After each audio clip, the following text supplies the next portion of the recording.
Hello and welcome to the sixth in this series of videos from Yellow Crane Tai Chi. My name is Harold, and in this video we'll be looking at the classic coordination conundrum that is cloud hands. As usual, we'll start off with the footwork, then do what we're doing with the hands, and then the complete move at the end of the video. In the Tai Chi move, waving hands as if in clouds, or cloud hands for short, we use a particular type of stepping called crab stepping. So like all the other animal metaphor in Tai Chi, crab says exactly what it says on the tin. I walk sideways, like a crab. So one of the tricks with this, like a lot of the other Tai Chi steps, is making sure that I've got my weight on one leg and on one leg only. In Tai Chi, we refer to this condition as being single weighted, i.e. my weight is on a single leg. So if we get into our just right stance and shift our weight onto one leg, we can pick the other foot up and just move it out a little bit. So using the same idea, I can also bring my foot in. So I shift over onto my right leg, move my left leg in. So we can do this shifting to the side using this widening and narrowing crab step to move sideways. Simply by shifting our weight between our legs as we do the steps makes us shuffle in one direction or the other. So if I get into my just right stance and shift onto my right leg, I want to move my left foot a little bit wider, so I move it out a little bit. I then shift my weight over onto my left leg. Now I want to bring my right leg in, but I want to bring it into the narrower position of the crab step. So I'm here. So when I shift back over onto that leg, I can step out again and keep doing this until I eventually disappear out of the room. And of course, I can do it in the other direction. So shift my weight onto my left leg, step out with my right, shift weight, bring the foot in, and out again. And of course, I can do it in the other direction. So shift my weight onto my left leg, step out with my right, shift weight, bring the foot in, and out again. So in terms of a short 10-step form, we don't really need to do that much either way. So it's just one step to the left and one step to the right. So we start by going to our left by shifting onto our left foot and bringing our right foot into the narrow stance. Shift over to my right leg, step out to the wide stance with my left. Shift over onto my left, shift back to my right. Come into the narrow stance, shift back onto my left foot, step out with the right foot, shift out to the width, weight on the right foot, come back to the left foot, and come back to your normal width stance in the middle. So again, this is slightly mechanical compared to what we normally do in Tai Chi. So I'm going to do this again, and I'm going to employ the swinging mechanic to help me do it a little bit easier. So back to our just right position. And instead of just shifting my weight onto my left leg, I'm going to swing and shift my weight onto my left leg like this. So I bring my right foot in and then turn as I shift my weight over to the right foot. This means I can now set out with my left leg, swing over, swing back, bring the left foot into the narrow stance, shift and swing onto the left leg, stepping out again, swinging and turning, swinging back, bring the foot in and back to just right. So up till now, cloud hands seems pretty easy. The footwork doesn't seem that complicated. But in a typical Tai Chi way, cloud hands is possibly one of the most complex moves you'll ever learn, because it's Tai Chi's equivalent of this, but done even worse. Now that we have the footwork sorted, let's move on to what we're doing with our hands. So before we get into the move itself, we're going to go to another Tai Chi concept. But this is not actually a Tai Chi concept. This is from traditional Chinese medicine, and it's got to do with acupuncture. In Tai Chi, we use a few of these acupuncture meridians to help us do our moves. They're very useful because they tell us where things should move to and where things shouldn't move to. So before we do the move, I'm going to talk to you about 3 very important meridians in Tai Chi. The first channel we're looking for is the central channel. It runs down the middle of your body as if you're being cut in half. So the easiest way to find it is your belly button and your nose. So everything along that line is your central meridian. So like in earlier videos, my fashion decision is actually quite calculated. I can use a hoodie with a zip to basically find where my center line is, because the zip, if I'm wearing it properly, she'll be on my center line. So along with the central channel, there are 2 other channels that are important in Tai Chi, the left and the right channel. The handy thing with these is they're mirrors of each other. So the positions on the left channel are the same on the right channel.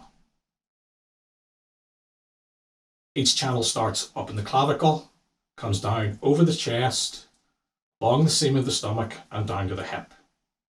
Again, as you can see, Fashion Choice says, these strings tell me where my left and right channel are. Another way to think about them is they're like braces that you would wear. So even with the hoodie not zipped up, the lines of the zip also give me an impression of where these left and right meridian lines are. So these aren't exact definitions of where these channels are. These are just to give you an impression. We're not going to be sticking acupuncture needles into yourself at any point. This is just to give you an idea of where these positions are on your body so that you're kind of staying within the rules of Tai Chi in terms of these meridian lines.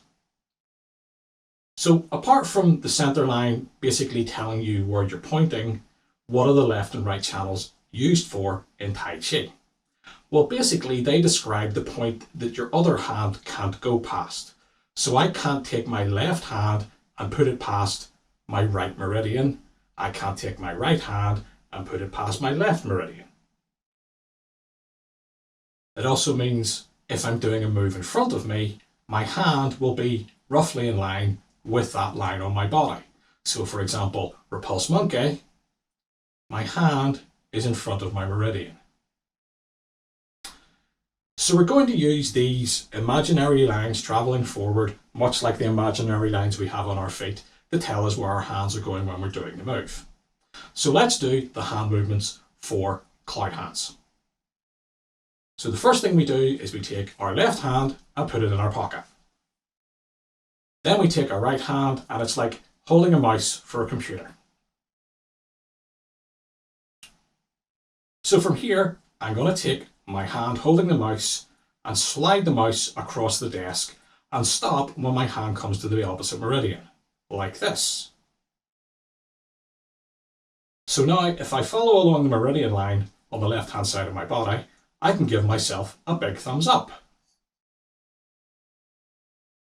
So from here, I just give someone a slap.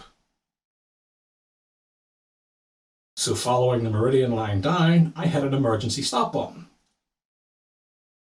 So going through the sequence again, holding a mouse, swipe the mouse, thumbs up, slap, emergency stop. Swipe the mouse, thumbs up, slap, emergency stop.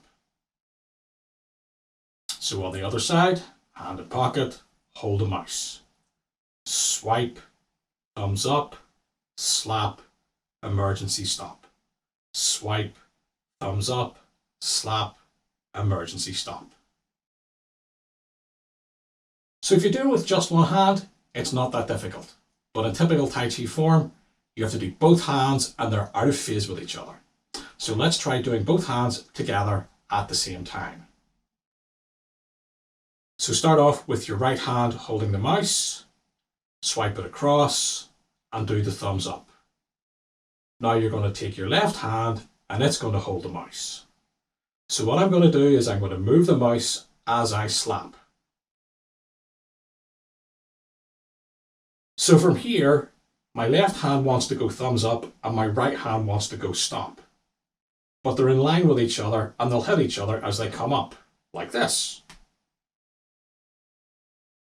So instead of slapping my hands together, I'm going to move them like I'm turning a ball. So my right hand will go around the outside and my left hand will come up the inside, like this. So slapping and swiping to the left, rolling the hands to stop and thumbs up. Slapping and swiping to the right, rolling the hands to thumbs up and stop. So again, this feels a little bit mechanical, and one of the reasons for that is we're not moving any other part of our body. So now we're going to do that action, but we're going to employ the swing to get the movement going.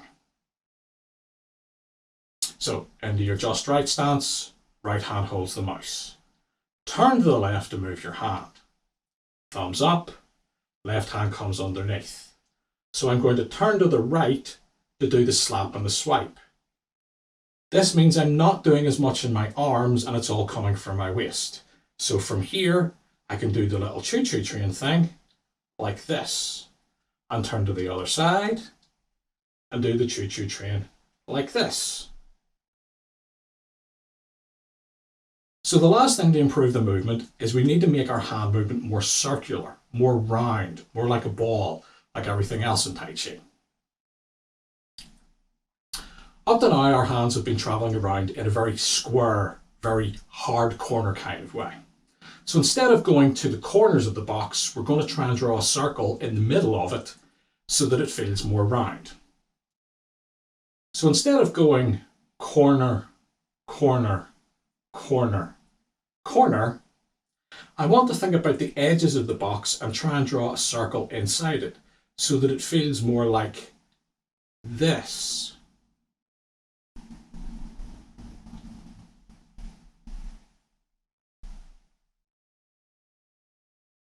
I've made it clear I'm a big fan of Miyagi-san, and you know what this one is? This is wax on, wax off.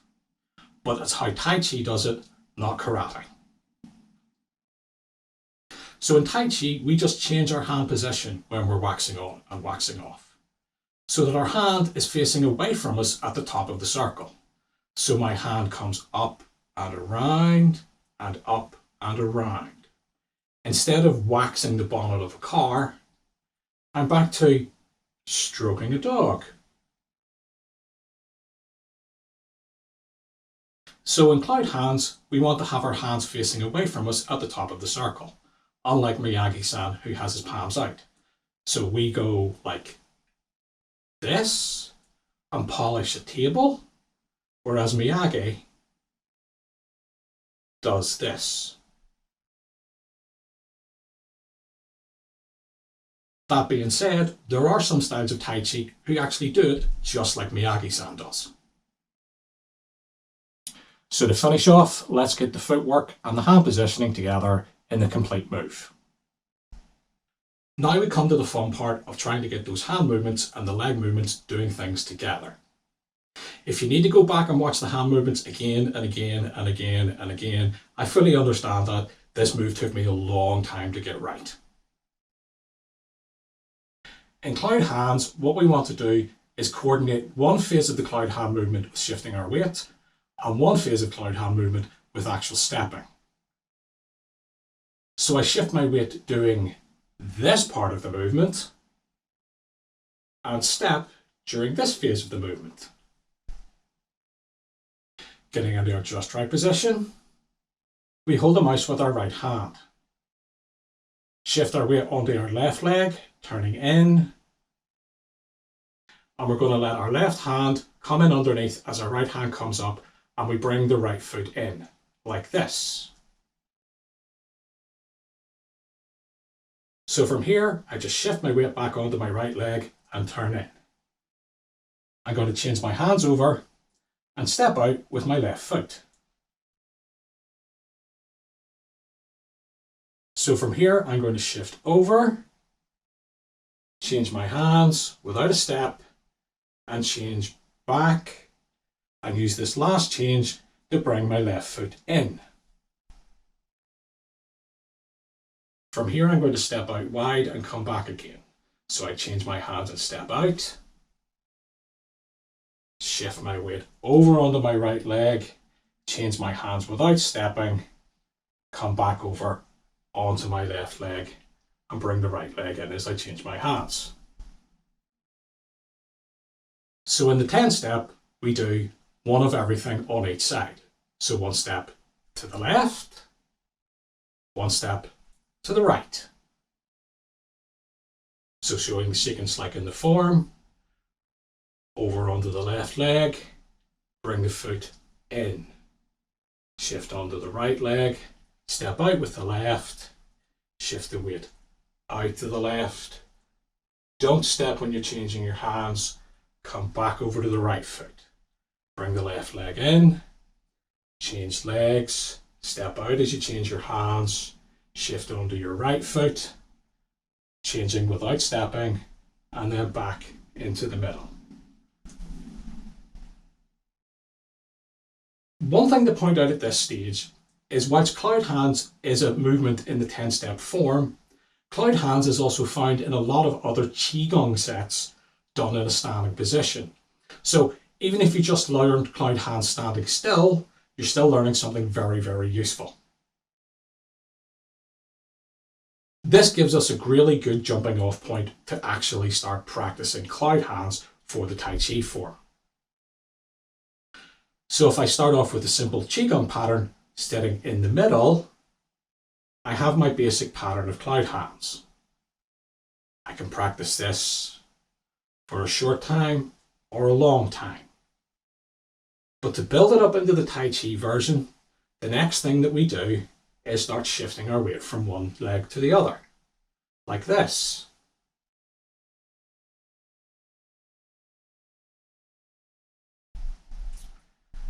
So starting off in the middle, get one hand moving, bring the other hand in. Shift the weight from one leg to the other. When you feel that you're comfortably sitting on one leg at a time, shift the foot and step out, step back in, and step out.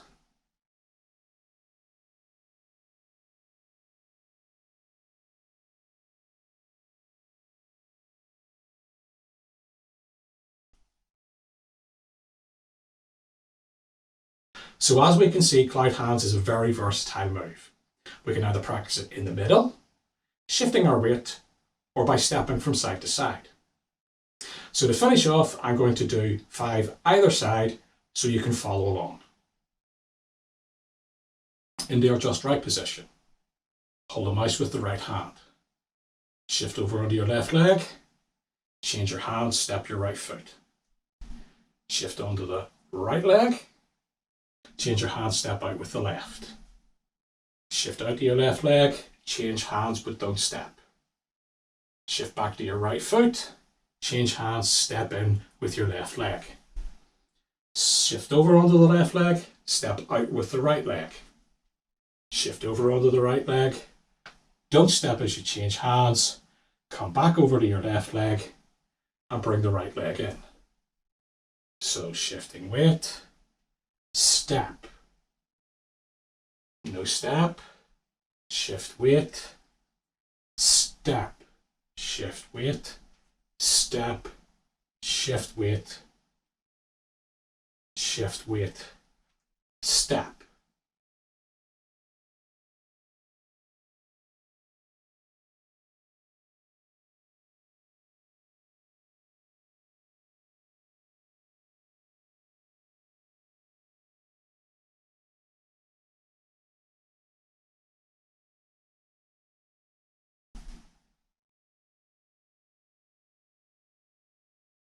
So there's cloud hands, arguably one of the most confusing moves in all of Tai Chi.